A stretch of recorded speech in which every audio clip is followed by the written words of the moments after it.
Ustaz, I can read Quran with the right tajweed and the proper tarannum. But why I don't feel any closer to God? Sometimes we do not know how to read the Quran. We think that just pronouncing the words and letters, that's reciting the Quran. That is pronouncing the Quran. That is not reciting the Quran. Reciting is qira'ah, iqra'. Iqra' means this must switch on. Switch on. And not just read as fast as you want to read. Oh, I need to complete khatam today, Ustaz.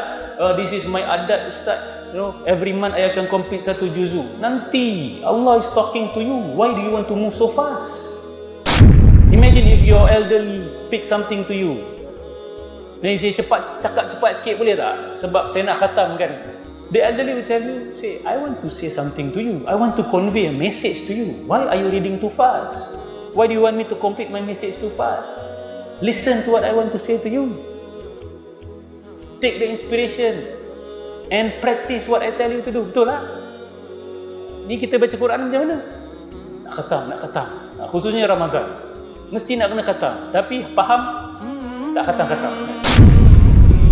Kita kalau orang baca mesej kita macam itu pun kita marah. Awak rasa Allah tak marah ke kita baca mesej dia macam itu? Kitabun anzalnahu mubarakun liyadabbaru ayatihi wa liyatadhakkaru ulul albab. Kitab yang Allah Subhanahu wa taala turunkan itu mubarak, dia ada berkat. Tapi berkatnya di mana? Liyadabbaru ayatihi. Berkatnya adalah pada awak mentadabburkan ayat-ayatnya. Di situ berkatnya.